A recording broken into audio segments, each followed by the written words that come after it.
The following podcast has been paid for by Perched on the Top Rope.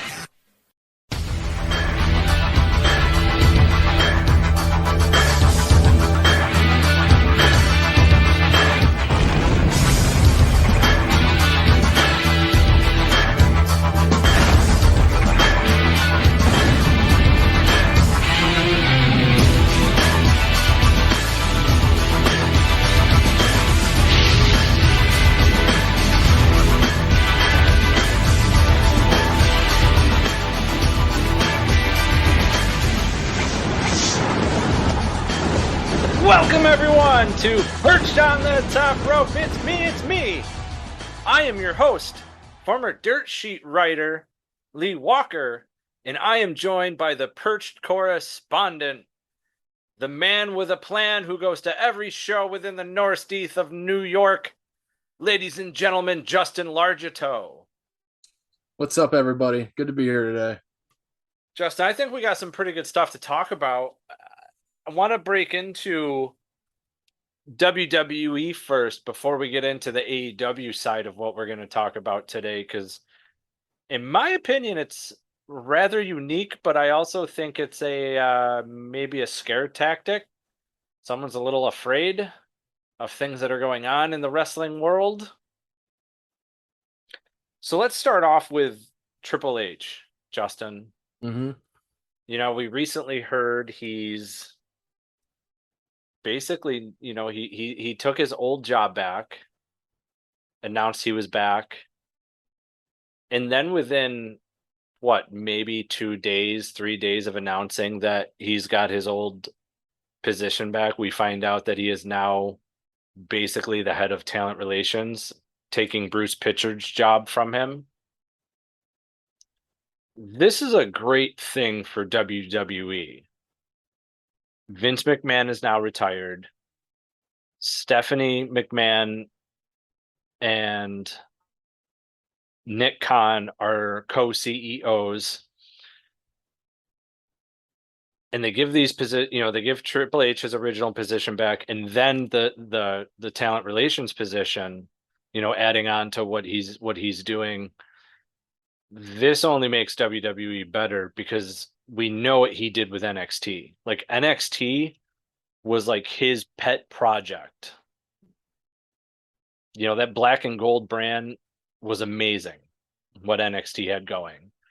It was different from the main roster. While many will say it had, for what the wrestling that we were watching, we've heard, it feels like AEW. Well, NXT was ahead of its time before AEW, so really AEW feels like NXT. Yeah, definitely. Like, NXT was first. I'm sorry. I like AEW, I really do, but NXT was there first. And now we just saw, first up, before we get into any of that, with Triple H getting this position back, we've already seen major changes within WWE. Why don't we kick off right at SummerSlam, Justin? Mm-hmm. Because right off the bat, we saw Bayley return. And Bayley didn't come alone. As we saw, Bayley came with Io Sky, who, as we know, is formerly known as Io Shirai. And a name that was really shocking, because we had seen this name as part of hashtag WWE releases. Dakota Kai. She returns at SummerSlam as well. So right off the bat, Justin, we see Io Sky, Io Shirai, whatever you want to call her. Bayley, which there was people kind of had a hunch Bayley was returning at some point. But Dakota Kai is the biggest shocker out of all this. Yeah, I mean, at SummerSlam, I popped for Bayley, but I popped much harder for Dakota Kai because it was so out of nowhere. And, we didn't hear anything about the possibility of Dakota Kai coming back. And now we know everything with this faction was kind of thrown together at the last minute. But I'm all in on this stable with Dakota, Io, and Bayley. I think it's great. And as soon as I saw it on SummerSlam, you knew it was a You knew it was a Triple H idea because it just has his fingerprints all over it. Those are his favorites from NXT, his favorite women from NXT. And I'm excited to see what they do on the main roster on Raw. Yeah, yeah, I am too. And we've seen them have, attacking the women as we saw on Raw.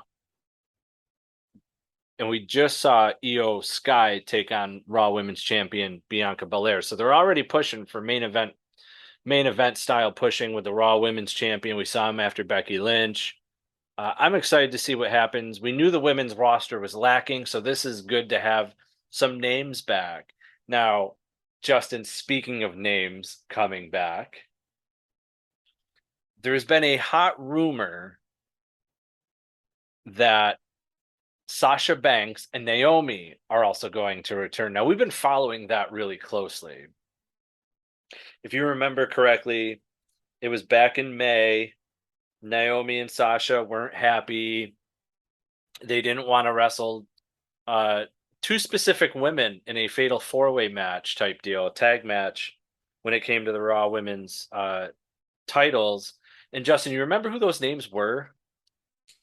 So I don't think the names were actually revealed, but I know. Actually, I was at the Raw right before that week where it was Nikki ASH and Dewdrop against Sasha and Naomi. So I would imagine since they had wrestled them so recently, those were probably the two names they were looking at, if there was any truth to that report. Yeah, so we have a lot of reports here, and the part of that report, I don't even remember where it came from, but the other ones So the part about the two wrestlers in the match that they didn't want to work with, that came specifically from WB. And then I believe, I don't remember which site, but I believe one site debunked it, stating that the issue was more in the booking of the match where Naomi would pin Sasha and then Sasha would go after Ronda for the SmackDown Women's title at Hell in a Cell, and Naomi would face I'm drawing a blank. Who the fuck was the Raw? Oh yeah, Bianca, but she's still a fucking champion. Yeah, she's at still Hell in a Cell. So, see, all the focus is on Bayley. I don't even know who the fucking champion is right now. Yeah, like I honestly, like, because I believe Alexa Bliss was part of the match, and I know her and Sasha do not get along, so I honestly assumed one of those names was Alexa Bliss, but we know Alexa to not be a unsafe worker. As far as Nikki ASH and Dewdrop, if you watch the match that they had the week before, it wasn't exactly a great match by any means, but No. it was an okay match. Anyway, so I'm highly suspecting that those were the names. I did kind of have a hunch at Alexa Bliss, but it didn't make sense just because her and Sasha do not get along. We know that. It's widely reported. You can see in multiple matches where Sasha would constantly stiff Alexa and not really be cooperative in matches with her. Anyway, that's just one of those reports that were out there. I highly suspect that being true. I also suspect the fact on how it was going to go be true because Sasha and Naomi were looking to really, really work that tag team division. Now, once everything had happened and they gave Johnny Laurinaitis the championships and walked out on Raw, we were told we were going to get a women's WWE tag team tournament for the vacant titles. Now, three of the names we'd already listed were already gone: Bayley, Io, and Dakota.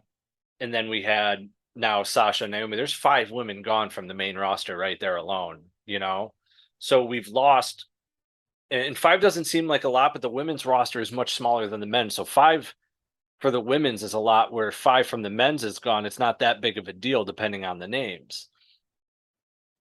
So it was Wrestling Inc., and it was the owner of the company, Raj Giru, who made the announcement that basically WWE releases Sasha Banks. Other reports came from Sean Ross Sapp, a Fightful and this and that, saying, he hadn't heard that they were, she was released, but basically that WWE internally was working as if she was released. is the most we got out of that. Whether or not they were actually released or not, we don't know. There was also rumors that Sasha's legal team was trying to help her get out of a contract with WWE. And then, of course, to add fuel to the fire, Sasha starts taking autograph signings at public Comic Cons and things like that under her real name, of course. And then I believe Naomi is now going to be at one of the same ones that she is as well. Yep. Naomi and Sasha are advertised for C2E2 together this weekend. Yeah, which is a little mind-boggling. However, we know that with Vince gone and Triple H back in the position with talent relations and everything, the new hot rumor, which I believe was from Brian Alvarez, is that Naomi and Sasha are coming back. Now, for me, Justin, this leaves a lot of questions. How does if it's all true, one, how is WWE handling them coming back? Two, will they just give them the tag team titles back? Three, what happens to the tag team titles if they're not giving them back and they're going to do a tournament? I really still don't see them having a roster for a women's tournament or even really for the tag team titles themselves. Because you don't have any tag teams really within the company. So what happens? Do they become single competitors again? How many shots are we going to hear from the roster on the microphone at Sasha and Naomi for leaving? We heard them with Ali, and Ali's already back to tweeting about wanting opportunity and this and that. So I got a lot of questions. What the hell happens here, Justin? What happens if they come back? What do they do with them? Yeah, and I'm wondering the same thing because, the last time they were even specifically mentioned on TV, Michael Cole was burying him at the commentary desk for letting us all down. His words, not mine. But say they do come back, which it does sound likely at this point now. I mean, do they continue with Sasha and Naomi as a tag team? Do they split off? It does raise a lot of questions what the booking would be for them going forward, since you literally buried them to your audience a few months ago when they walked out. I mean, you have to acknowledge the situation. You can't just have them come back and act like it never happened. Your women's tag titles are still vacant at the moment, with no plans for. I know they said they were doing a tournament, but then they realized, hey, oh shit, we don't have teams. So that was practically scrapped. I don't think they're going to give the tag titles just right back to them. It does raise a lot, and I don't know where they're going to go. Do they do some kind of outsider type angle with Sasha and Naomi when they come back and act like they're not under any kind of agreement? Who knows? This isn't Vince running the show anymore. This is Triple H, and we've seen Triple H's booking in NXT. But, this is an interesting situation, one that we haven't really had before with Triple H booking the show.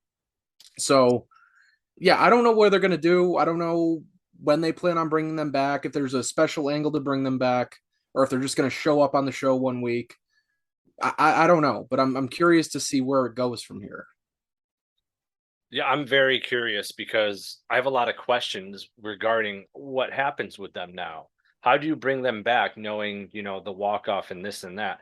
And we'll get to this in a bit because AEW is having the same problems too now with wrestlers walking out. And they've only been around for a couple of years. WWE's been around forever. For WWE to have walkouts are few and far between. This, for AEW, is a different situation, and we'll get to that in a bit. But Justin, the interesting thing is this past Monday was the first post Vince McMahon Raw for a new era in wrestling. So for me, that draws questions. When you have an end of an era and the beginning of a new era, do the ratings reflect your new era? Justin, what do you think?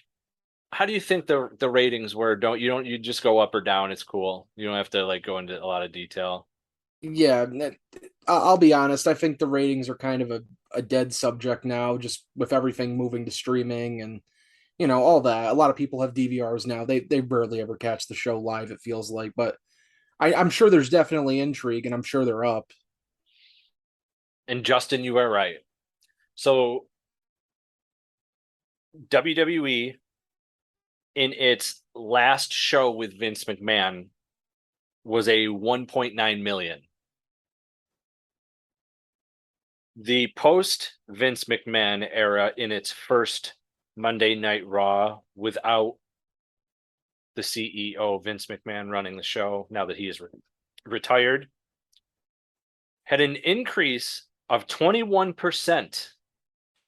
That is 2.3 million that the show has gone up for 1 week. Now it'll be interesting to see how next week goes. But you brought up a good point with the streaming and this and that. I can't tell you how many times I've been in a Facebook group related to wrestling and people are asking for stream links for pay-per-views, SmackDown, Impact, AEW, Raw, whether it's because they can't afford cable or those channels aren't in their area, whatever the case may be, a lot more people are in fact illegally streaming. We see it all the time, and I would say that plays a huge effect on the ratings. Then there's also those who stream legally, and what I mean by that is like a service like Hulu, where you can watch Raw and SmackDown the next day on Hulu if you don't, you missed it live on cable. Well, you can at least catch the replay on Hulu. And honestly, sometimes that's better because they skip through all the garbage and commercials and this and that you don't have to go through. One thing I did notice also, Justin, is in the post Vince McMahon era, we actually had a little more time wrestling than we did the previous week, which was nice because it wasn't all promos and everything. Yeah, I think SmackDown last week had a total of 49 minutes of wrestling for the 2-hour show, and that's like unheard of for a WWE show in 2022. Yeah, because the lowest I know they've averaged wrestling wise on SmackDown has been 19 minutes. Yeah. And that's because that's been starting to become average before the change happened. Yeah. So I'm not, as we're going through some of these names that have become a more prominent thing, what do you think of Io Sky with the name change? Fans, if you don't know, this for me was actually very confusing. I have tinnitus, so my hearing is off. So I watched SummerSlam, and I honestly just thought they made an honest mistake. But then when I catch Raw, I was hearing Io Sky, Io Sky, Io Sky, and I'm like, that's not how you say Io Shirai. Maybe I'm just not catching it right. But then, sure enough, with her match against Bianca Belair, I see that it is actually Io Sky, to the point that they even changed the spelling of Io. If you don't know, it was just I-O, and now it's I-Y-O. And I was like, huh. Okay, I've been very adamant if we know who these superstars are already and you change their name like that, I'm not a fan. But I also know, WWE made it a point during the Vince McMahon era that they were going to change the names of people who came in still using their independent name or using a name from NXT and changing it as a call-up. Now, we've already seen a lot of that when in the middle we're introduced to Walter in the beginning of the match and he comes out and here is your winner, Gunter. And everyone's like, huh? Did I miss something in the middle of the match?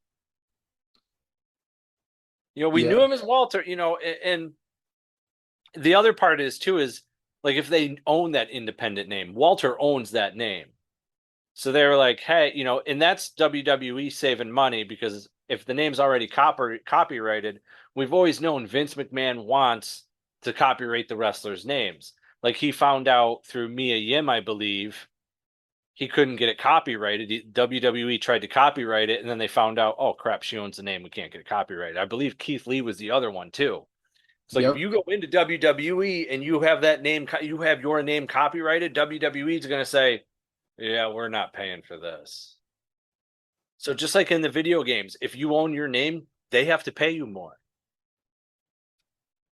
WWE wants to get out of that, so that's the way the cookie crumbles, folks. Yeah, look, if it were up to me, I'd keep everyone's name the way it is. When you're establishing somebody for 2 years, 3 years, in some cases 4 years in developmental NXT or even on the main roster with some of the name changes we see, you shouldn't be changing it if you've already built stock in that name. But I don't think Io Sky is a terrible name. Trust me, when she was off TV on NXT for the last few months, I was fucking worried a repackaging was coming, and who knows what they would be willing to give a Japanese female for a name in NXT. I mean, we have fucking Wendy Chu in NXT. Can you imagine how much worse it would get if Io Shirai showed up and whatever the fuck her name would be, and wearing a onesie, and you know the whole fucking gimmick on NXT. I'm not going to get into it right now, but it's not terrible. I don't mind it. It kind of rolls off the tongue. It sounds like Io Shirai. I mean, Genius of the Sky is what she goes by, so it works. Changing the spelling IYO instead of IO, whatever. It doesn't matter. It's still pronounced the same way. Yeah. Now, we also saw the return of Dakota Kai, who was released.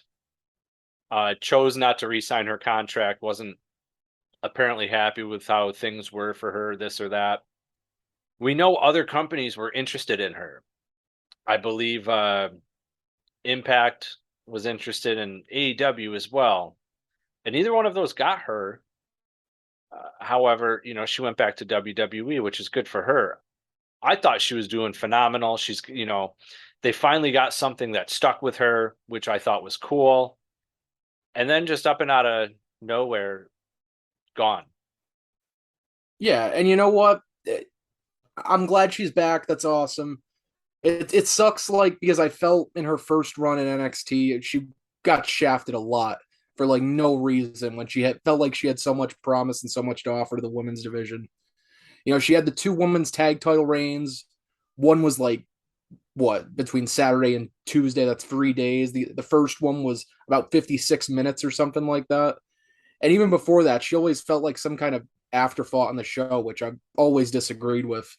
They put her with Raquel, and then before that, she was with Tegan Knox, and she had just been doing nothing, and injuries didn't help with that either, where she was out for about 8 months with can't remember, I believe it was a torn ACL, maybe it wasn't, but I'm glad she's back. I hope it works out for her, and she doesn't just fade away when this faction is done with Io and Bayley on the main roster. Realistically, I don't think that should be the case. I mean, Bayley's already established. Mm-hmm. But,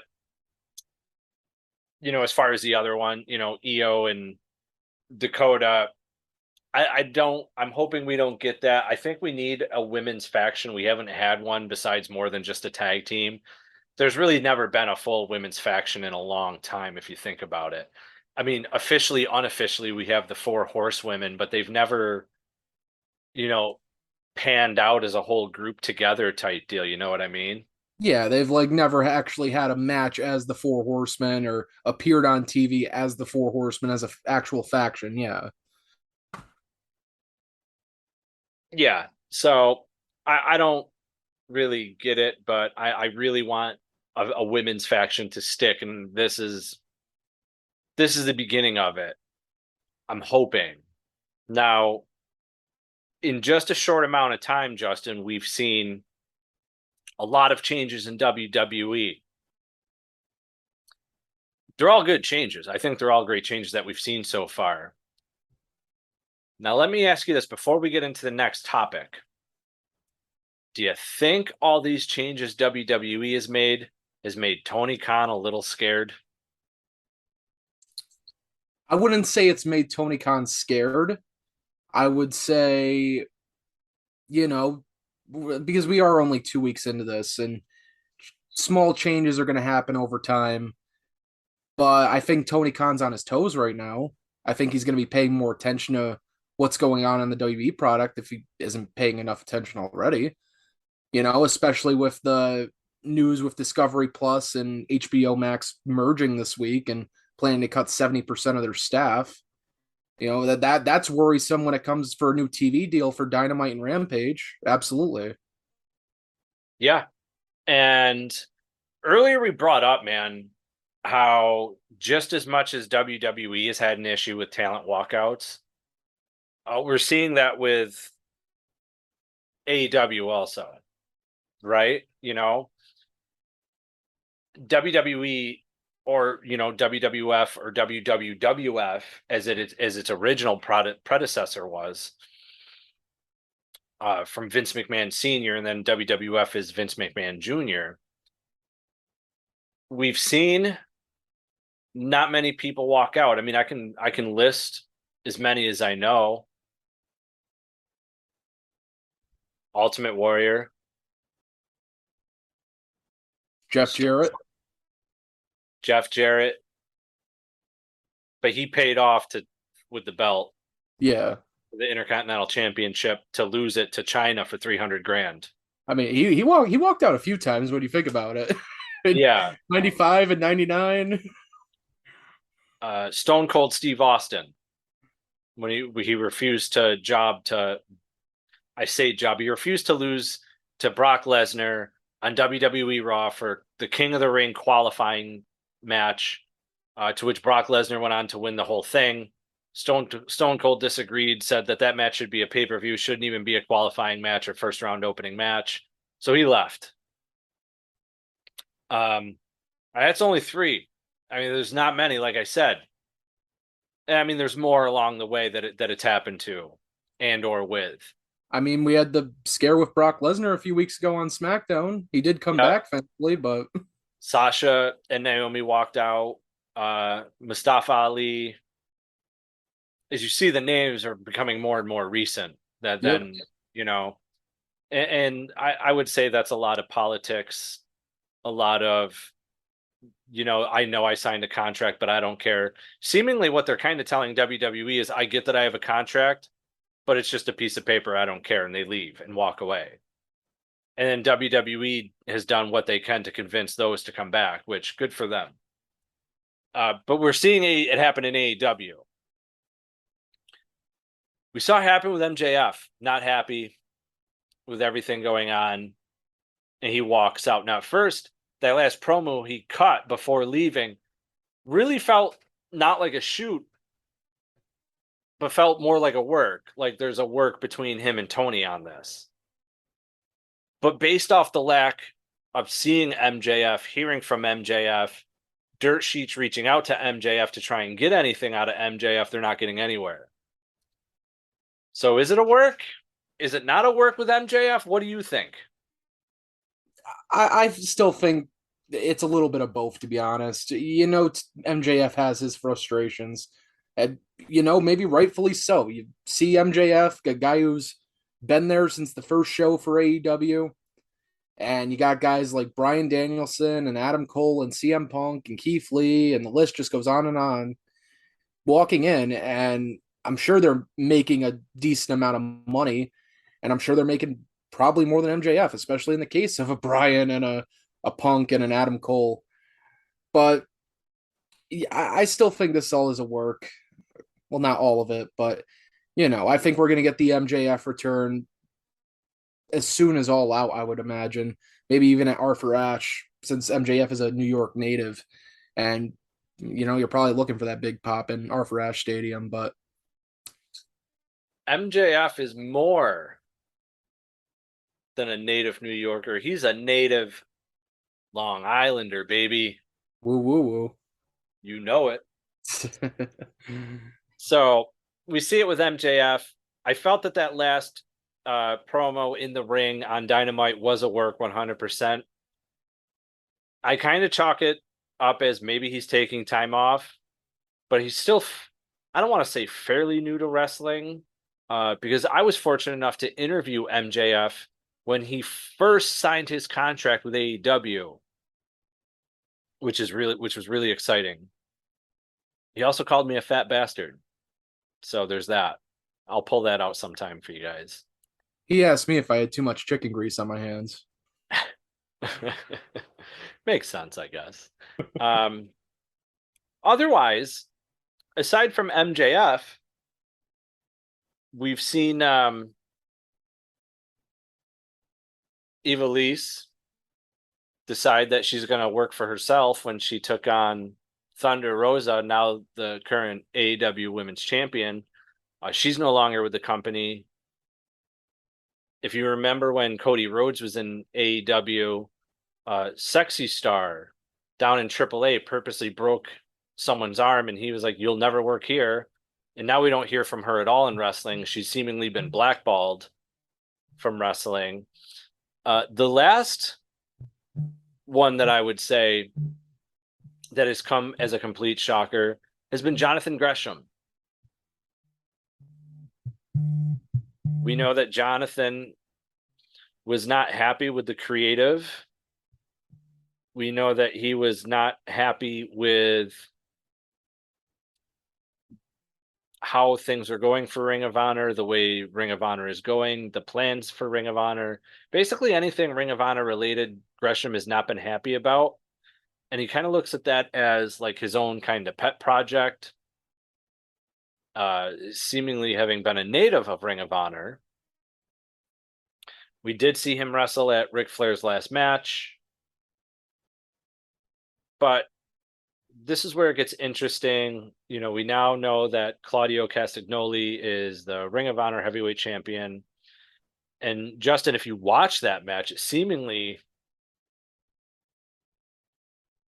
what the fuck did Gresham do in that match, really? Can you, like, do you have any...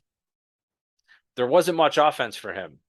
Yeah, and as I said, I was shocked the match finished when it did because they were only about 11 and a half minutes in at that point. And, this is a big ROH world title match, first match of the new era of ROH on pay-per-view. It definitely felt very weird. And, I just want to go over some of the people that you mentioned who have walked out of AEW, like Ivelisse. Ivelisse has fucking burned bridges everywhere, man. Whether it's WB, Impact, AEW, Lucha Underground, even though it's obviously not around anymore. She just she has burned bridges everywhere she has been in some way, shape, or form. And when it comes to Jonathan Gresham, I get where he's coming from. The heel turn came out of nowhere and everything on Rampage a few weeks ago. And Tully Blanchard Enterprise isn't even a thing anymore. So, shows how much thought was put into all that. But, he's got to kind of get where Tony Khan's coming from, too, at least how I'm viewing it. You're rebooting ROH. You want to have a big star as your world champion, the face of the company, the show. When you try to get a TV deal and you show all these television networks what ROH is, and you got fucking Claudio there, and you got Jonathan Gresham. Like, Lee, in your opinion, who's your fucking world champion out of the two? So, Claudio just joining AEW is a big deal. He chose not to re-sign his contract as Cesaro in WWE. And this is where he goes, right? So he goes to AEW, and they really hyped up the fact that for all those years over in WWE, he's never won a world championship. Now, we don't know the full plans for the Ring of Honor reboot. Nothing has been really set in stone. We haven't really heard much. And even on the Ring of Honor Death Before Dishonor, a media call with Tony Khan, which we were part of, we didn't get much as far as the expansion, other than he admitted, with the, having the talks of HBO and Discovery, and now they're talking about disabling 70% of the services and letting go of 70% of the staff, because things haven't just panned out for that streaming service for them, is what I'm guessing. Financially, it's just not working out. Which in turn doesn't help Tony Khan and AEW at all if you're trying to get a new show or do something better for a better network deal type deal. However, that news, wasn't the only thing coming out of all of this. I would pick. You're gonna think I'm weird, but I would honestly have stuck with Gresham. No, nah, man. I'm sorry. I can't agree with that. I know, but there's a reason why I'm saying it. Right now, AEW has nothing distinguished between Ring of Honor and AEW, aside from the fact that we had the one Death Before Dishonor pay-per-view. We don't have anything else set in stone. So, like, if you don't have anything set in stone at this point, I would stick with who you got, which with Gresham, because he's going to being part of other wrestling shows, so that title is getting the more exposure than just being on AEW with Claudio. So then this is where things for me start to happen. Now, Tony on that media call had said, yes, he plans on separating ROH roster, AEW roster. There'll be some crossovers in between and stuff like that. But right now, it's just a lot of mesh-ups of crossovers and this and that. So that's why I say just keep Gresham until things are worked out with a TV deal, or it's got its own show and this and that. Then if you're going to distinguish your roster, then you can figure out who, go with the champions, this and that. But right now, if your plan is not to have Claudio cross over and be part of Ring of Honor, why is he the champion then? I can tell you why he's the champion. He's the champion because AEW is trying to capitalize on the fact that Claudio has never been a world champion anywhere. So you just bring him in right away and give it to him. Well, are they wrong for that? No and yes, if that makes sense. I say no because he's deserving of a championship, as fucking Tim would say. But also at the same time, just to rush him in and get that quick fix, you could have built it up to something bigger and better where you could have drawn bigger ratings out of it than just that. You know what I mean? Okay, yeah. The match. I'll say right now, the match was thrown together very last minute, a week before the pay-per-view, but they only gave about a month for this pay-per-view to even take place, for tickets to go on sale, to build a card, to do anything. Exactly. But then now we know why it went on so early, because John Gresham had a fight with Tony Khan. Now, the argument entitles the fact Gresham didn't want to change and be a heel and do a heel turn, which I can agree with. Gresham seemingly was questioning why, as a black man, he has to have these storylines and this and that. Why can't he just go out there and wrestle? I mean, wrestling has storylines. Like you got to talk on the mic. You got to have the promos and this and that. Yeah, you can't just have wrestling matches over and over again. You got to have some kind of story in there, or else it all just blends together. During his argument with Tony Khan, he tried using the PWI Top 500 as ranking 20th as to why he should have a better position. Lee, can I please fucking roast that argument? Please do, because I'm going to after you do. The fucking PWI rankings don't mean shit, okay? What the fuck does it matter if Jonathan Gresham is fucking 20 and Claudio Cesaro is fucking 32 on the PWI rankings? It's all based on fucking storyline booking, those rankings, not based on actual performance or anything in the fucking company that these people are in. Look at some of the fucking names on the list, okay? It's so... That's such a terrible argument to make. I mean, it's out of 500 wrestlers, so like once you're out of the top 500, a lot of the names you're recognizing are guys who aren't signed to companies and haven't been in 10 plus years, newcomers and things like that. You get some surprises in there, that aren't in the top 100. But to be honest, Justin, that whole top 500 rankings, I personally just see it as a bunch of bullshit. It is. It absolutely is. Like, outside of, this is what it is, this and that. Pro Wrestling Illustrated, it's like, how many people are involved in making the decisions on who's ranked where? How many people are on the list making the list itself? I mean, we know one name, and half the time that one name gets a lot of the news wrong in dirt sheets and stuff. Ain't that right? You know who I'm talking about. Mm-hmm. Dave. Plans change. I mean, I could come out and make my own top 500 if that's the case. Anyone can make their top 500. He can say, well, I've been involved with wrestling for 30, 40 years. Okay, I've been a fan too. I've never, I know people. I got wrestlers' phone numbers in my phone. I talk to wrestlers that are former WWE superstars, former WCW superstars, former this, former that. We've all seen it. You've seen who I've interviewed. You can go to youtube.com/perched on the top rope and watch our interviews. You can listen to them on our Apple podcast, Perched on the Top Rope. Hell, you're even going to start hearing interviews on the Perched on the Top Shelf action figure episodes of snippets from interviews with wrestlers that we talk their action figures with. So anyone can create this list. It's just a fucking opinion, man. Because of that, John Gresham tried using someone's opinion on where he was ranked in the top 500 to try and get leverage over Tony Khan.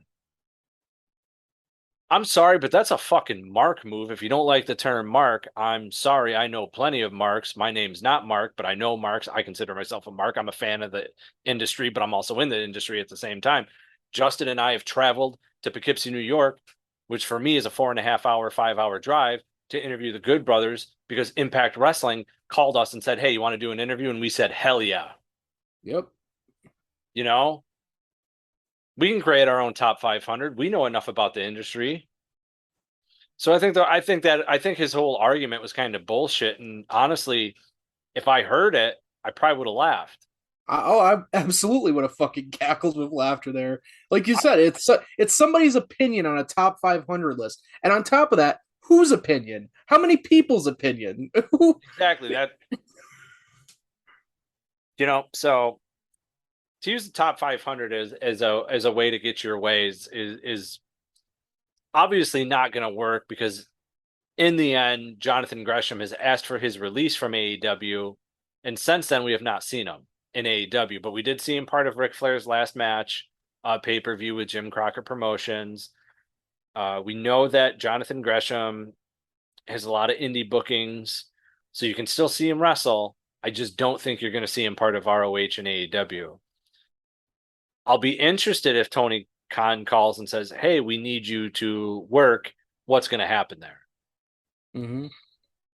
But the whole point that I was trying to get at with all of this, Justin, WWE walkouts, AEW walkouts, changes internally with WWE, specifically a lot of big things with Triple H, and we've already seen changes with WWE on television.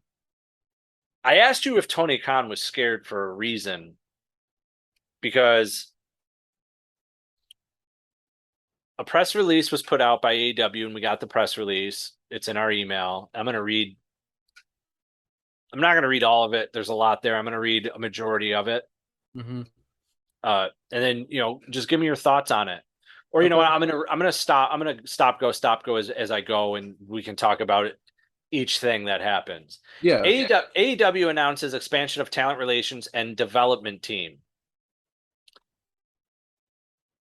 Justin, those sound kind of like what Triple H does. Just saying. Yeah, there's some resemblance there. Yeah. The roles for Sanjay Dutt, QT Marshall, Pat Buck, and Tony Schiavone will increase under expanded talent relation teams, and also Madison Rain joining to coach the women's division, which, she's from Impact.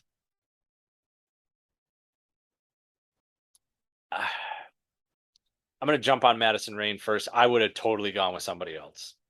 I agree. And apparently she's going to be an on-screen performer too, because she's having her debut match on Rampage on Friday. I would have picked somebody else. I would have tried to gone for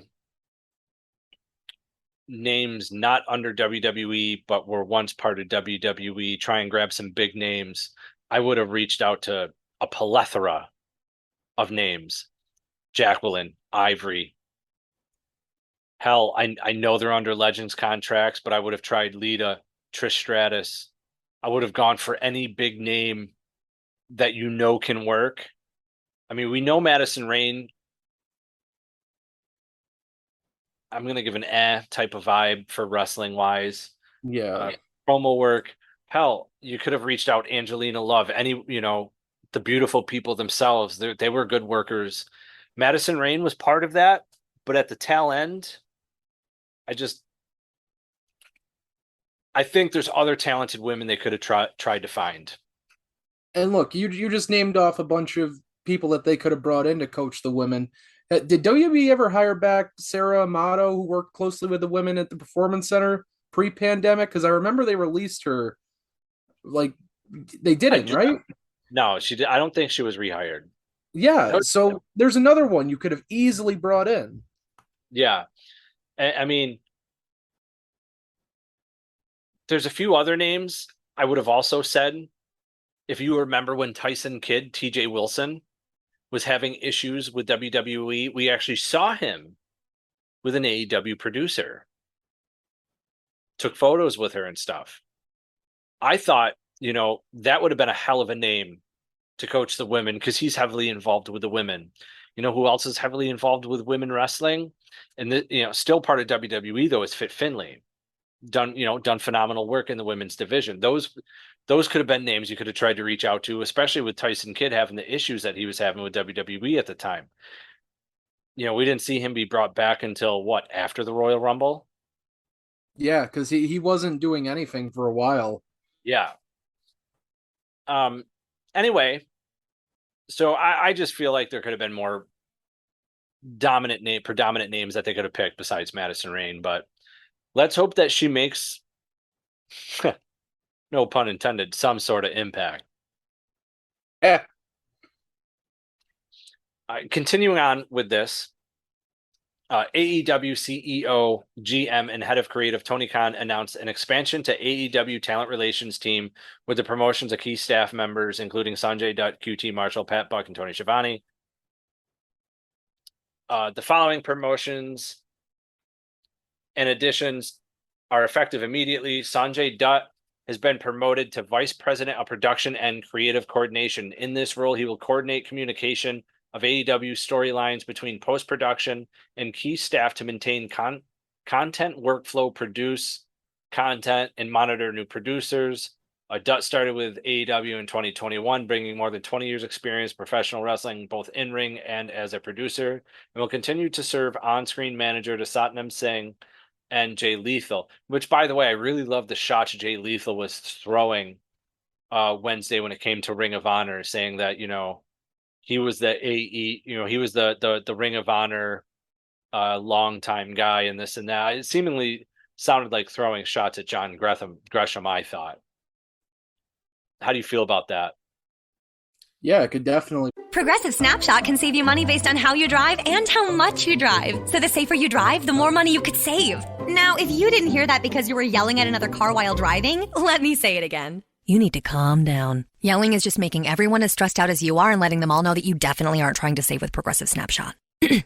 And if you did hear it the first time because you weren't yelling at another car, nice work. You'd love Snapshot from Progressive because it rewards safe drivers. Progressive Casualty Insurance Company and Affiliates. Snapshot not available in California and North Carolina or from all agents. Be taken as that. I mean, Lethal and Gresham, they were the foundation in Ring of Honor, and it absolutely could be taken that way.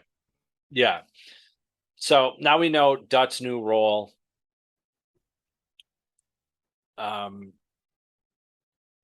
lot of, it seems like he's kind of playing, hey, I need to relay this, I need to relay that.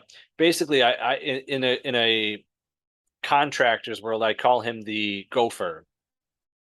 The gopher with carpentry is you go for this, you go for that. If I say, hey, I need this, you go get it. Hey, I need that, you go get it. Seemingly, that's kind of what I'm seeing here is hey, we have these storylines, go to the writers and let them know. Hey, we have this going on. You need to watch over this producer. He's working this match. Hey, you need to watch this. so on and so forth. So he's kind of a gopher in my eyes here, relaying messages, which, communication is, when you're dealing with so many people, this and that, you need someone to do that kind of role. So hopefully we see how it plays out. Our next person is QT Marshall. QT Marshall has been promoted to the Vice President of Show and Creative Coordination. So QT Marshall and Sanjay Dutt will still be working together behind the scenes because Sanjay Dutt is also Vice President of Creative Coordination. So we have 2 vice presidents. Be interesting to see how this plays out. I mean, we did have 4 EVPs at one point, so it doesn't surprise me. He will help and manage show elements, including planning programs and storylines, creative development, overseeing extras, and live event logistics coordination. Now, overseeing extras generally means we're going to be seeing, I would say, a lot more from the Nightmare Factory, people-wise, and seeing a lot more maybe from, I would definitely say from the Nightmare Factory. Extras are, the guys that you see behind the scenes who, take a super kick, or, they're the talent enhancement, that come in and get destroyed by like Hobbs, like how we saw on AEW Dynamite with his heel turn, and he just destroyed some local competitor the other night. So it seems as though Sanjay Dutt and QT Marshall will be working behind the scenes with each other on some sort of capacity. It also says that we will still continue to see QT Marshall on screen with the factory, with Anthony Ogogo, Amato, Aaron Solo, and Cole Carter. To be honest, these are names you really don't hear much on TV or see on TV. These guys are more used on Dark and Dark Elevation. Yep. Which is fine. The next name is Pat Buck. We all remember Pat Buck from WWE. He gave us the last 2 terrible fucking WrestleMania matches I could have ever watched in my life. That being the greatest WrestleMania match in the world! Roman Reigns versus Brock Lesnar was a huge disappointment at WrestleMania. Pat Buck was a producer of that match, so he, seemingly picked on what happened in the match. And then the other match was the Charlotte Flair match. If you remember, Justin, her and Ronda Rousey. Oh, I remember. I almost fell asleep before Stone Cold came out. Which would have been terrible. Would have been terrible, absolutely. But those matches were terrible. Absolutely, positively terrible matches. The next day, Pat Buck quits WWE and says, I basically had 2 main event matches. I've done everything I wanted to do in WWE. I'm out. And left. Did he make those matches bad on purpose, knowing he was going to leave and go to AEW? What do you think? With how sudden everything was, and I remember reading that while I was in Dallas before Raw, I wonder if there was some kind of blow up between him and Vince or him and the other producers that caused his departure from the company. I don't think it was a sabotage on purpose kind of situation. I feel like there was some kind of heated blow up backstage. Well, if there was, I'd be interested to know who it was between and why. Yeah. We knew Pat Buck as a wrestler and was seemingly putting on good matches for WWE, and obviously something happened like that for him to do what he did and leave. You know what I mean? Yeah. But he's been promoted to Vice President of Talent Development. In this position, he's working with talent and production, overseeing all coaches, providing input on matches and promos, and he's the lead of the talent relations team. Buck brings nearly 2 decades of experience in wrestling promotions, talent trainer, producer, promoter. I'll be interested to see what he does. Now, I just want to confirm, you said Pat Buck, he has a role in talent relations with AEW now? He's the vice president of talent development. In this position, he will lead talent and production, oversee all coaches, provide input on matches and promos, and will lead the talent relations team. Okay. The only reason I bring that up is because he does run Create a Pro with Brian Myers, and I wouldn't be surprised if we see more wrestlers from Create a Pro showing up on AEW. I mean, we already have guys like Max Caster and MJF who that train in AEW, Create a Pro, and Chris Statlander too. People like that. Yes, and see, and this is where I think that there could be an issue, especially becoming between Pat Buck and QT Marshall. QT Marshall runs the Nightmare Factory, which is he, Cody Rhodes, Ray Lloyd, Glacier, and a lot of those from the Nightmare Factory are used as extras and talent enhancement as part of Dark Elevation, part of AEW, which QT Marshall is in charge of the extras. So will there be rifts between him and Pat Buck as Pat Buck wants to seemingly, get more people involved from Create a Pro? We just saw Leo Sparrow on WWE Raw, who's part of Create a Pro. We've also seen him on AEW as well, using different names though. However, whatever the case may be, knowing the fact that you've got 2 men running 2 wrestling schools with seemingly both having success in both schools and having successful people come out of both schools, can one trying to push their extras for the company over another? I say we're going to see some conflict here. What do you think? I mean, it's possible, but AEW does have, the television to have both training facilities provide extras. I mean, you have Dark Elevation. We see a few enhancement matches on Rampage and Dynamite here and there. So I don't think there's any real shortage for having wrestlers come in from both facilities, but it's possible. Absolutely. Yeah. I mean, it's just what I see. And we know that when we talk to Jacques Rougeau, the Mountie, he and QT Marshall have a thing going on up in Canada. There's a big tournament, and the winner is going to win a chance to train at the Nightmare Factory and get a shot hopefully get a shot in AEW. If you want to check that out, fans, it's youtube.com/perched on the top rope. Well, that's very possible because if you remember, AEW is making their Toronto debut in October. Yeah. So they do have a chance. We've also seen Tony Schiavone on commentary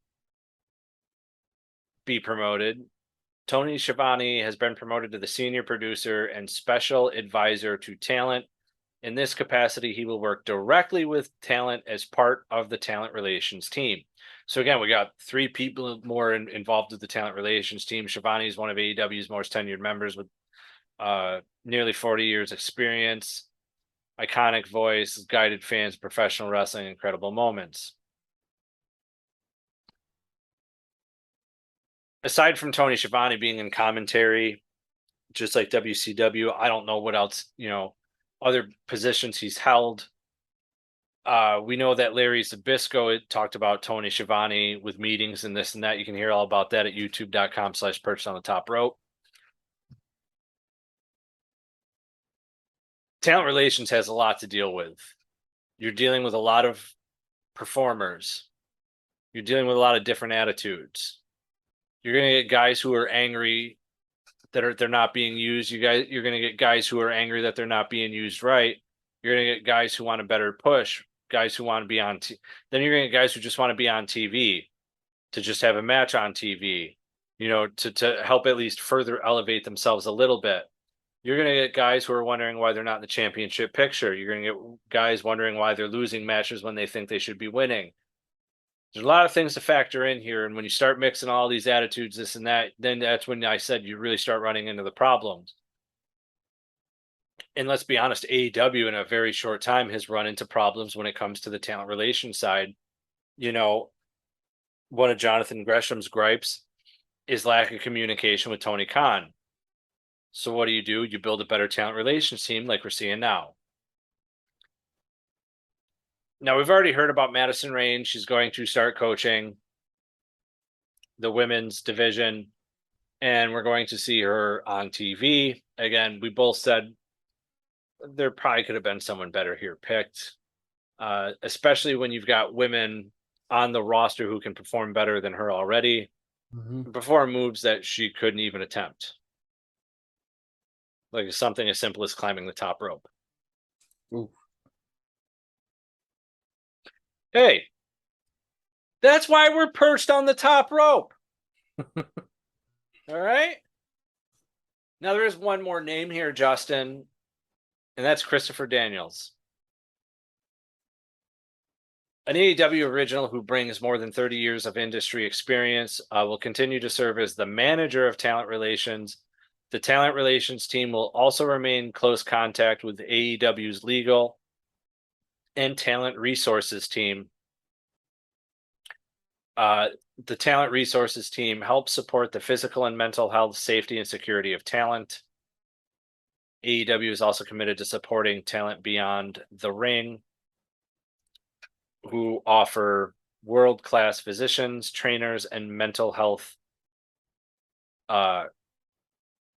clinicians. So he's going to be working with them on that. I think that's really cool, especially because, you never really hear WWE talk about mental health with their talent and how they help them. So here, we're getting actually what seems like a provided update, on what AEW does as far as the physical health of wrestlers and the mental health of wrestlers. Yeah. And, like you said, as we go through this list, there's more and more heads peeking into talent relations. And I understand you want to have your talent scouts. You want to try and gather as much talent as you possibly can, whether it be for AEW or Ring of Honor. I don't know how well it works when you have so many heads in that pool. Like I brought up earlier, we had 4 EVPs at one point with Cody and the Bucks and Kenny. It's hard to make decisions when there's so many names in the pot. Yeah. And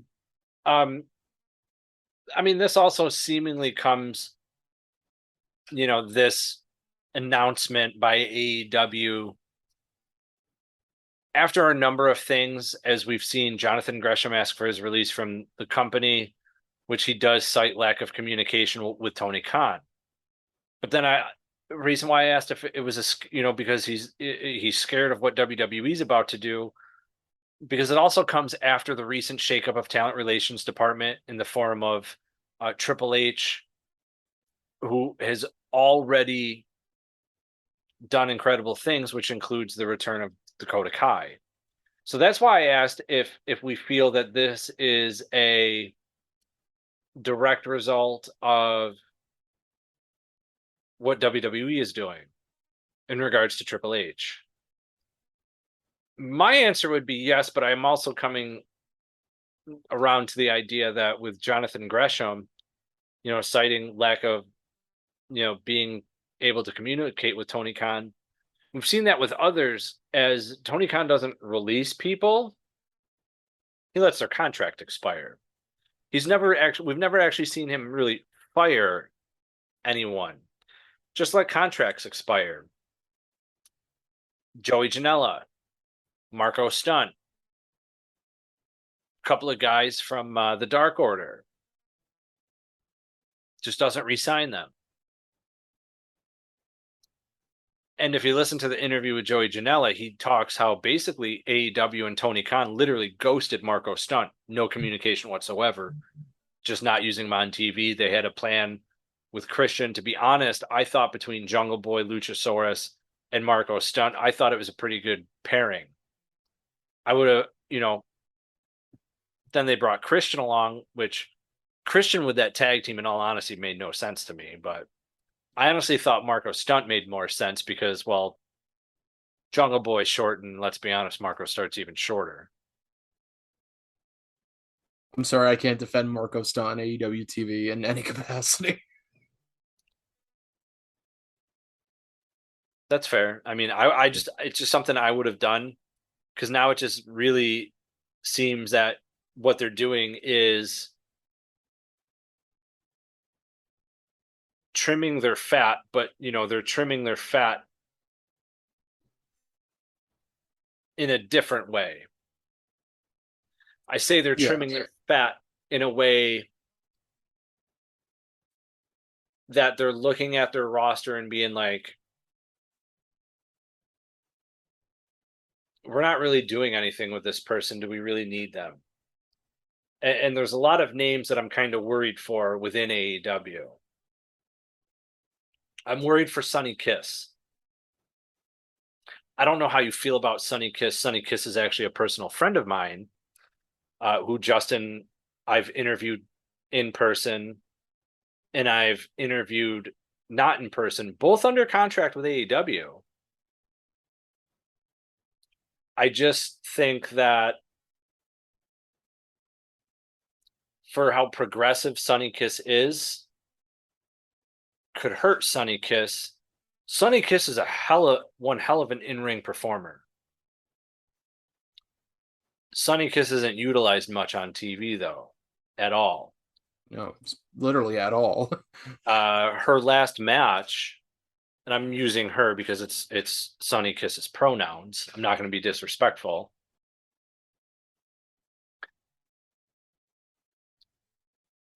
I think that Sonny Kiss, I say too progressive. It's not too progressive. We should be accepting in the world of 2022. But then, when you're watching AEW Dynamite and literally smack down in the middle of the crowd, you've got transphobic signs for Nyla Rose. Same thing can happen with Sonny Kiss. I mean, you can go in any wrestling forum or this or that and ask about Sonny Kiss, and you'll get a lot of fans that I don't like Sonny Kiss, and it's for reasons of what the sexual orientation is. There is really more of what I see than anything. I got no problem with it. I think Sonny Kiss is a great performer. Sonny Kiss is a great person. I just think that whether it's the network saying that's a little too progressive for us, or AEW just not know what to do, is becoming a factor. I don't see why you can't pair Sonny Kiss with Nyla Rose, Vicky Guerrero. Make Sonny Kiss one of the baddies with Jade Cargill. That would be freaking dope. It could work. Absolutely. I don't think Sonny Kiss is used right, and I feel that Sonny Kiss could be one of those on the chopping block. And there's others. There's others. I see. Now you just took Anna Jay from the Dark Order, right? Mm-hmm. You just let 2 contracts run out. How long is Tony Khan going to let the joke of the Dark Order continue? And I know that -1 is part of it, and that the whole thing with -1 is when he turns 18 he'll be here, he's here for life, this and that. A couple of his favorites aren't there anymore now in the Dark Order. Can the Dark Order honestly stand a chance? Evil Uno, Colt Cabana, John Silver, Alex Reynolds, -1, but -1, only appears every so often. He's a kid. Well, even Colt Cabana was pulled from the Dark Order to be more with the Ring of Honor reboot. Yeah, and you haven't really seen Cabana at all, though, much. Yep. So I fear for them that they can be on the chopping order. I fear for some of the best friends. It was reported one of them was released, but that turns out not to be the case. But I think we're going to start seeing where, AEW is going to, you can only have so many jokesters. You know what I mean? The Dark Order is more of a comedy act. The Best Friends, comedy act. Your favorite, very nice, very evil. I'm gonna walk out. Danhausen. Add this to the walkout count. And Danhausen has ties with Hook.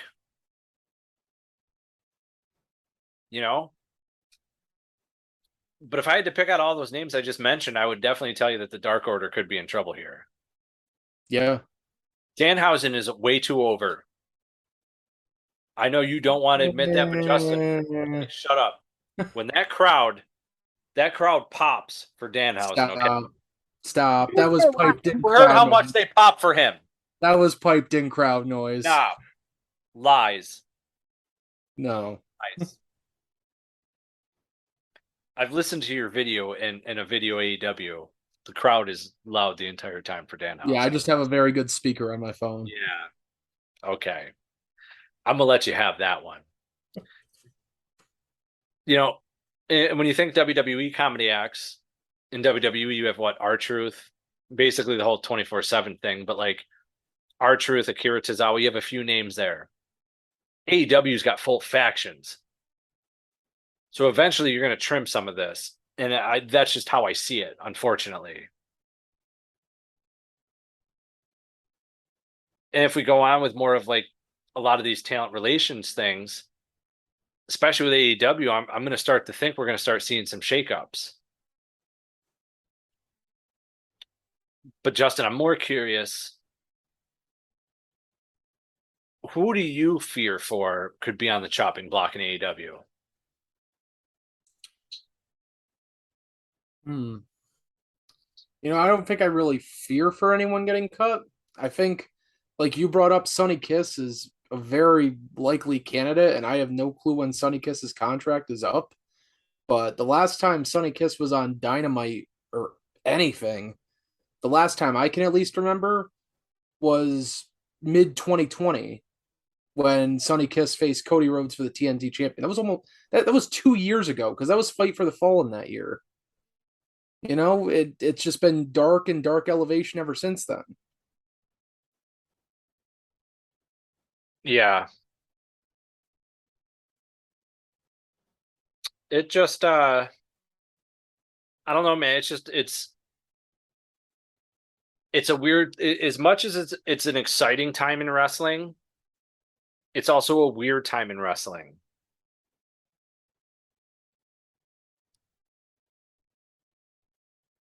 And I say it's a weird time in wrestling because as great as it all is I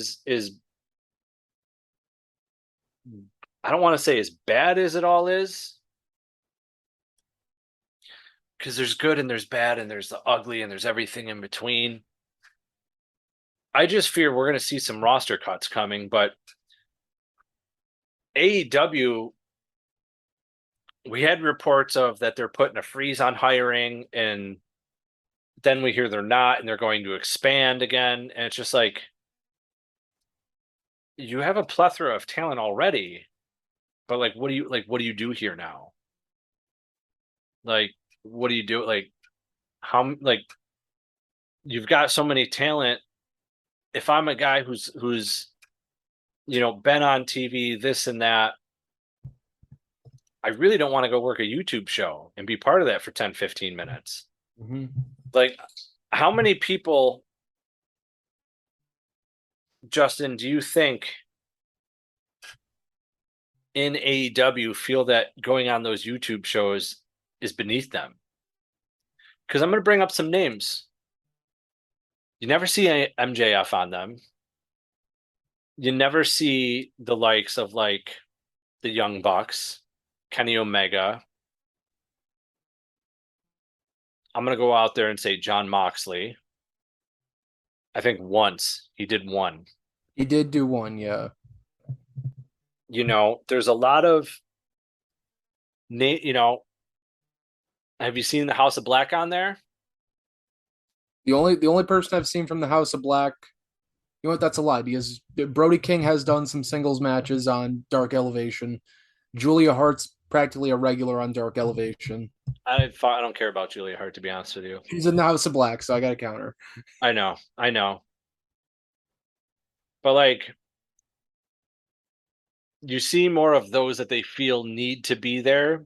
I almost feel like for a while, Jay Lethal was on there when he first came in. And it was almost kind of like, well, we don't have any sort of storylines for you right now. This is what we're going to do until we can figure it out. But like a lot of those top names, Justin, you do not see there.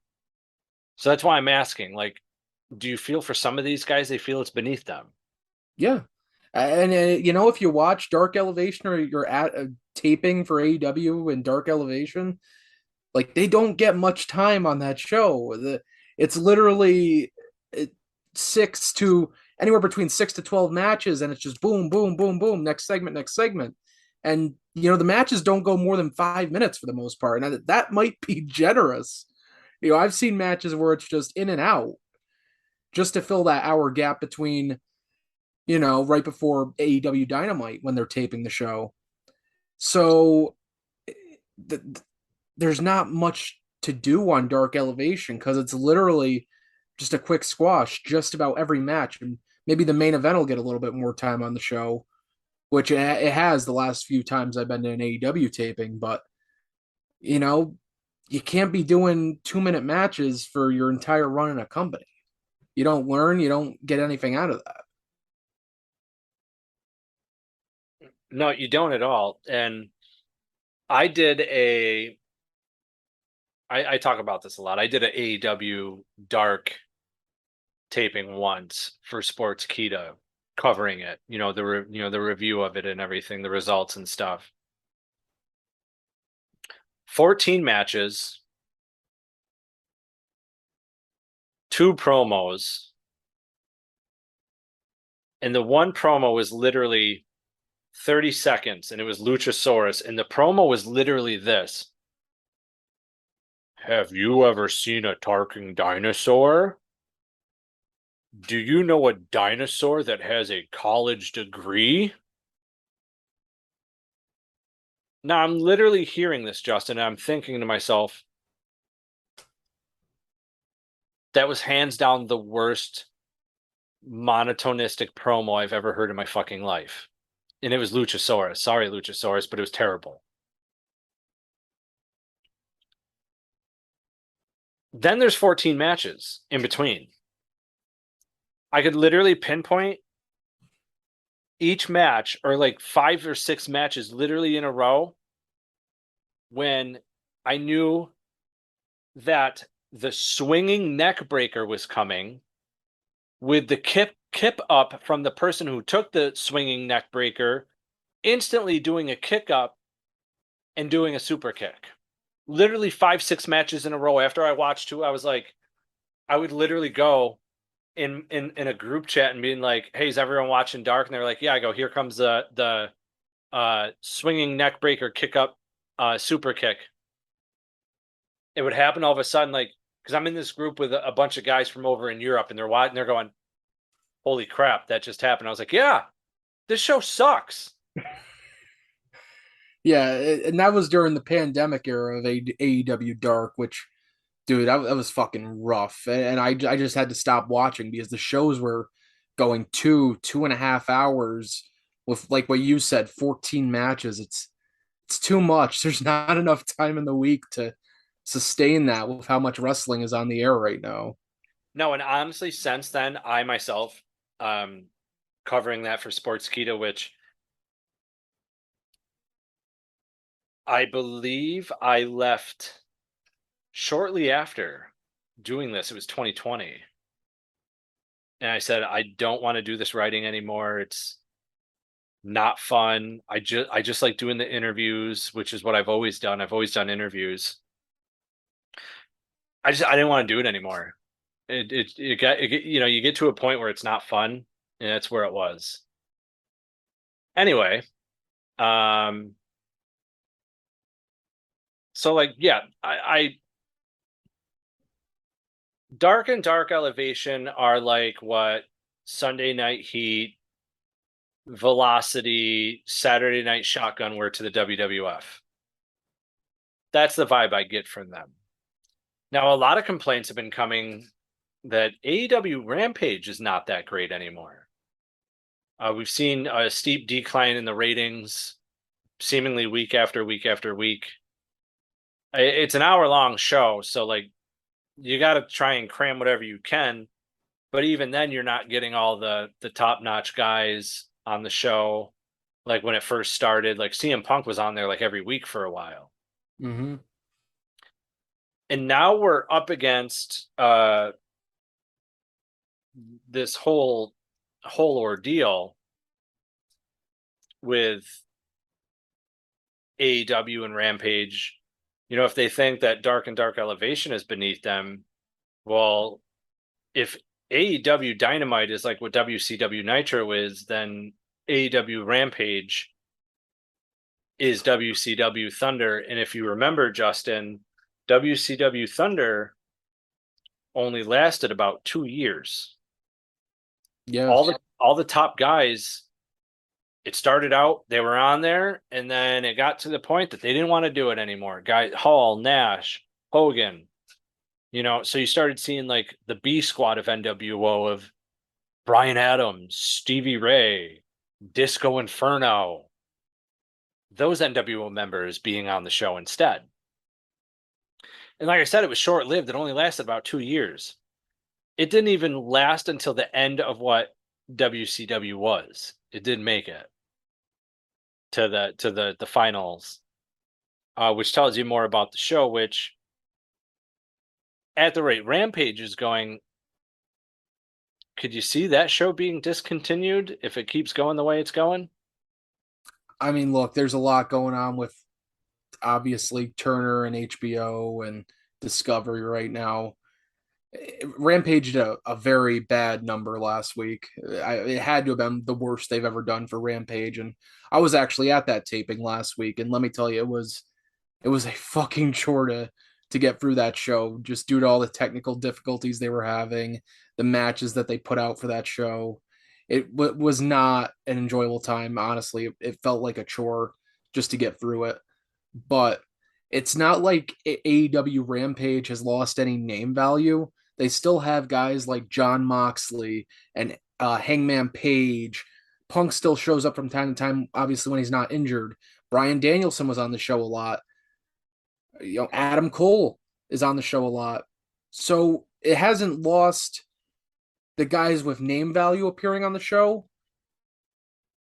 Well, I haven't watched Rampage live in weeks. I'll be honest about that, but you know, it does feel like a chore to sit through, and there's not a whole lot going on. You're just kind of watching it to see what's going to happen on Dynamite the following week when they announce the matches for Dynamite.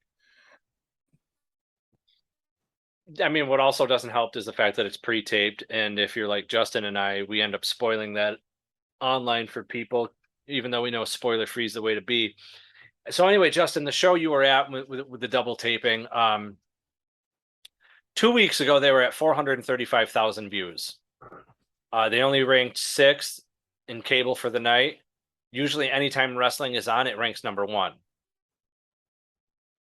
So the show you were at did lower than the previous week. It did 428,000 views, which, correct me if I'm wrong, the show you watched had Christopher Daniels versus Jay Lethal.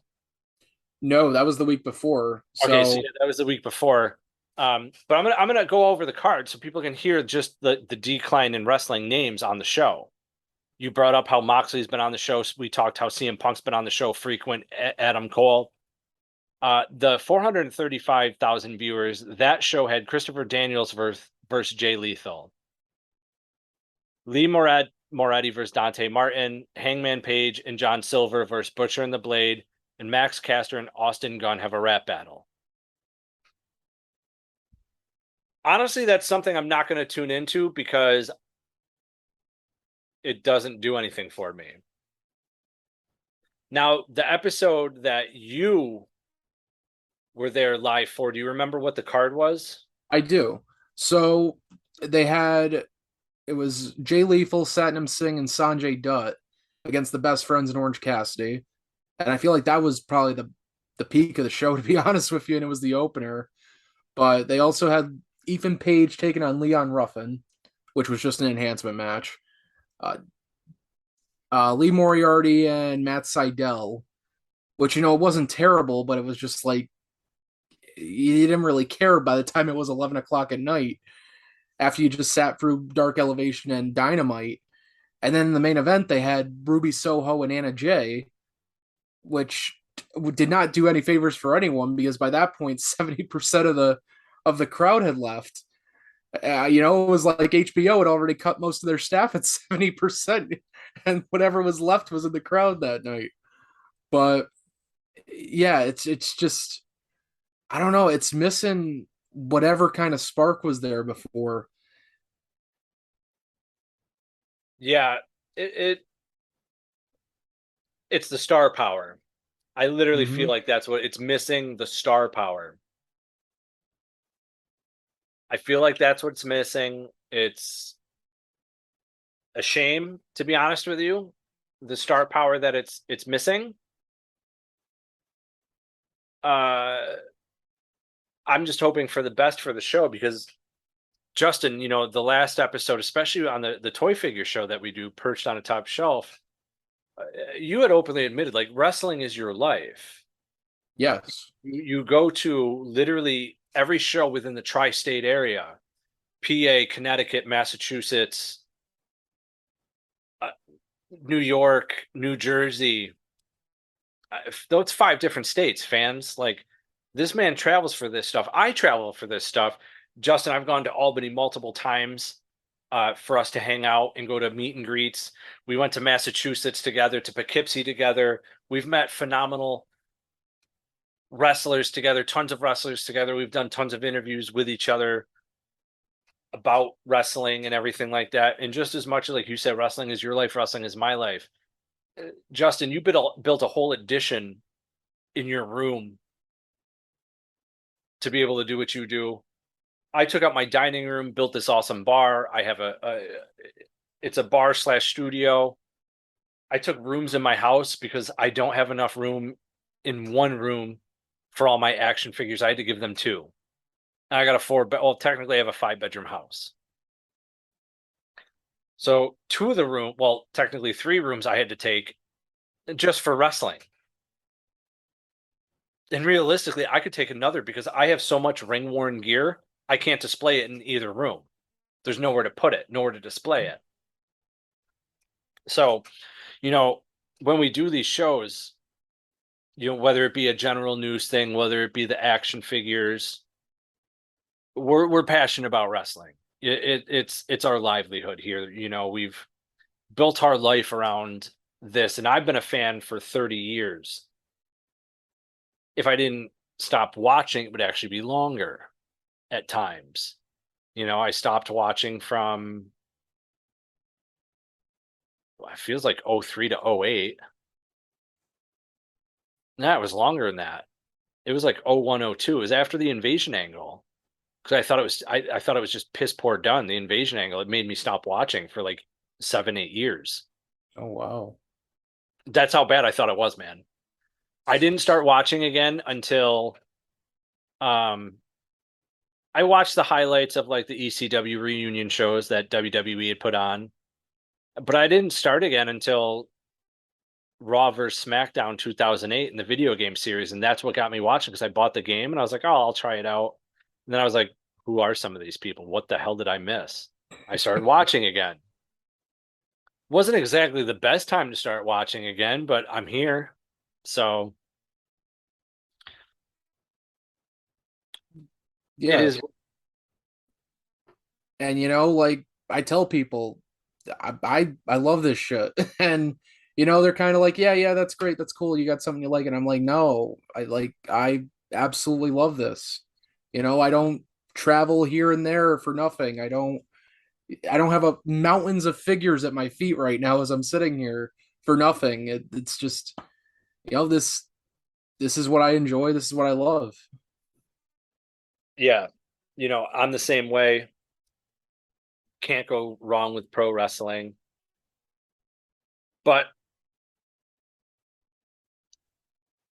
there comes a time in a place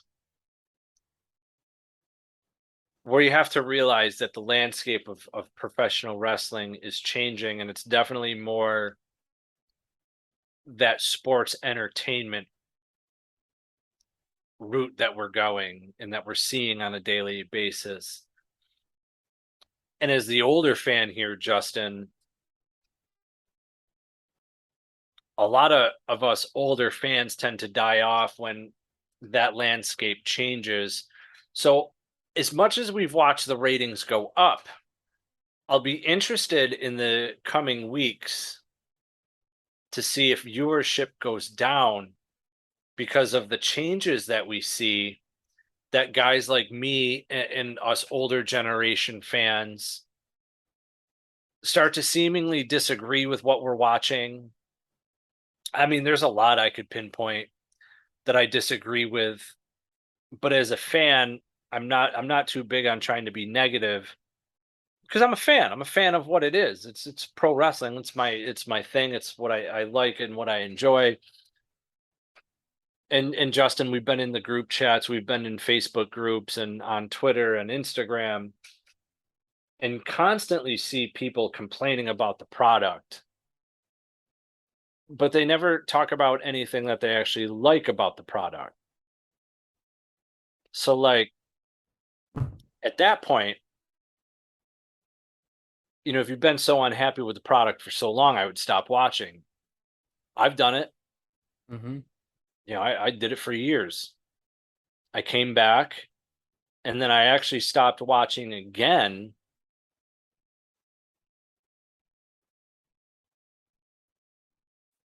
2013, 2014.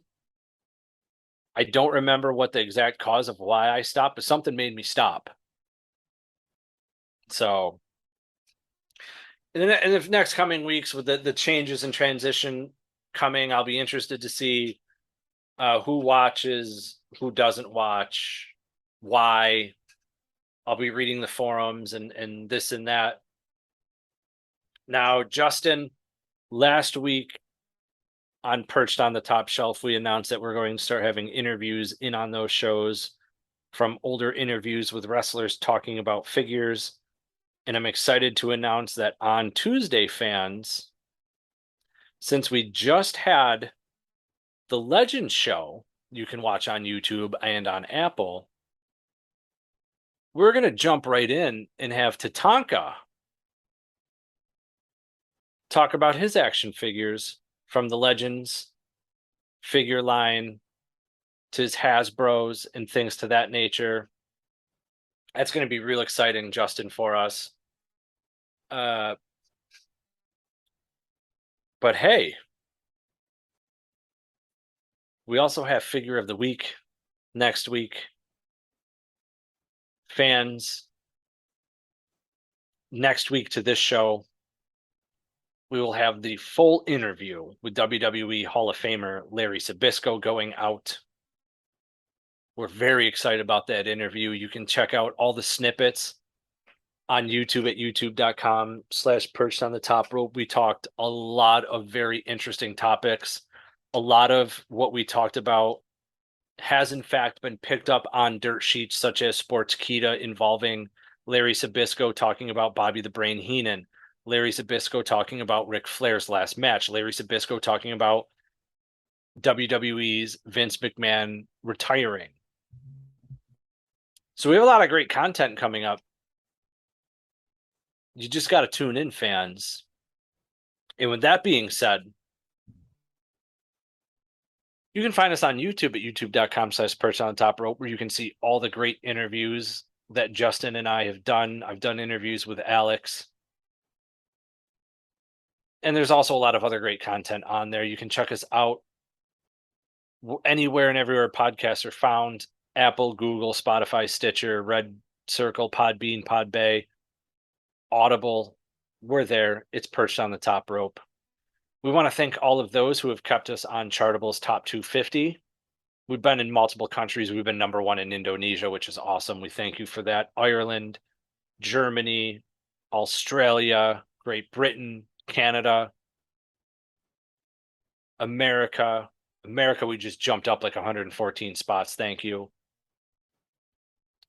And if I'm missing any country, I apologize, but thank you for tuning in each and every week to Perched on the Top Rope. We try and give you the best content that we can give. We're making huge gains on TikTok, Perched on the Top Rope. I've been stitching a lot of wrestlers and content that they've been doing.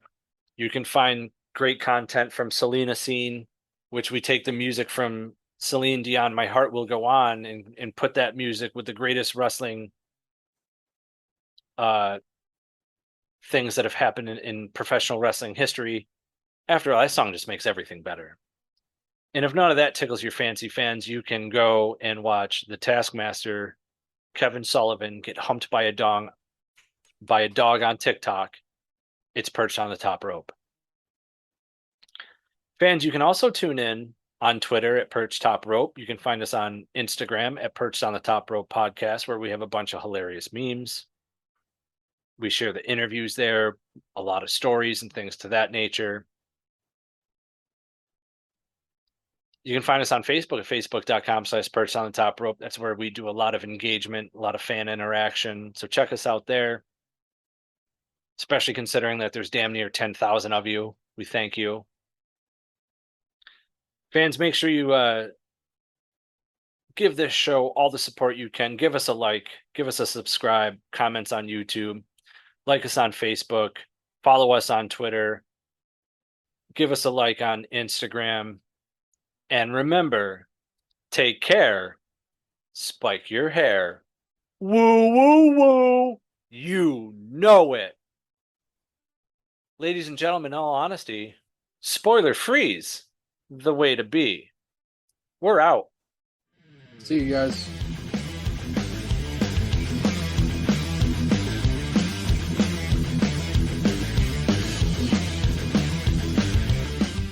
Progressive presents Forced Metaphors about bundling your home and auto.